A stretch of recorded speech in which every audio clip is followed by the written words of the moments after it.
Welcome to Pandora, home of giant blue space cats, floating mountains, and a glowing forest that looks like a neon rave went horribly wrong. That's right, folks, we're talking about Avatar, the movie that made 3D glasses mandatory and gave us 2.5 hours of environmental guilt wrapped in an action movie. Our hero, Jake Sully, a former Marine who was given the best deal ever. Hey, want to walk again? Cool. All you have to do is let us download your brain into a 10-foot-tall blue alien so we can exploit a planet for its resources. No big deal, right? Sure, Jake. What could possibly go wrong? Turns out, walking in a new body isn't as easy as it looks. But don't worry, after a few minutes of falling flat on his face, Jake's totally ready to become part of an alien species that lives in perfect harmony with nature. It's like someone gave a toddler the keys to a Ferrari. Sure, Jake, just figure it out as you go. Enter Netiri, the fierce Na'vi warrior princess who immediately regrets saving Jake from being mauled by Pandora's wildlife. She's basically like, great,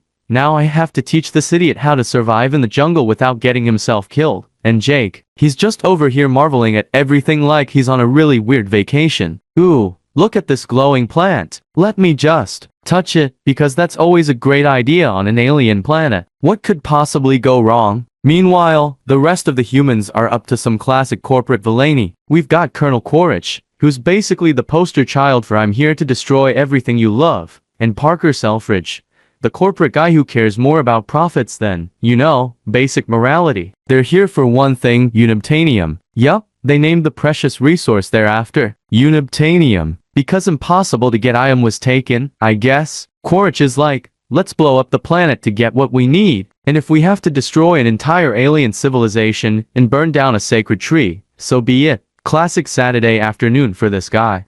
But back to Jake, because he's too busy becoming one with nature. He gets to fly around on a dragon bird thing called a banshee, hang out in floating mountains, and fall in love with Netiri while totally forgetting about that whole betraying her people part of his mission. And let's be honest, Jake goes full Na'vi way too fast. 1 minute he's a human spy, and the next he's basically like, humans? Never heard of them. I'm blue now. Jake's like, I'm gonna save the Na'vi, take down the humans, and ride into battle on my giant bird. Because that's what a true Na'vi does. Dude, you've been blue for 5 minutes. Calm down. Now let's talk about the big battle, which is basically like Ferngully meets Star Wars. You've got blue aliens riding dragons, humans in mech suits, and Quaritch in full I'm not leaving this planet without destroying something mode. It's epic, it's loud, and it's a total mess. But hey, at least it's in 3D, so you can literally have arrows flying at your face. Because what this movie needed was more slow motion arrows and explosions. But hey,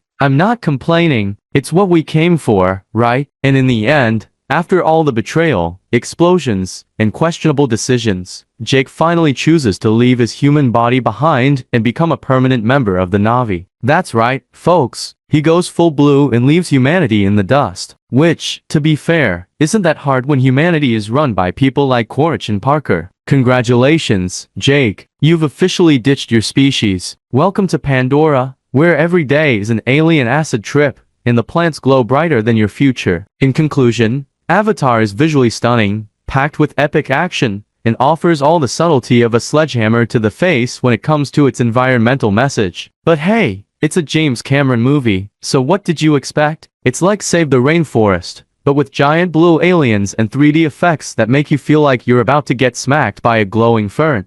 So, if you haven't seen Avatar, go ahead and watch it. Just make sure you've got 3D glasses and maybe a solid neck brace, because your head's gonna spin from all the glowing plants and flying banshees. But at the end of the day, it's an epic journey into the heart of Pandora, where you'll laugh, you'll cry, and you'll definitely wonder, did they really name it unobtainium? Avatar, the movie that made blue cool again. Come for the visuals, stay for the guilt trip about destroying nature.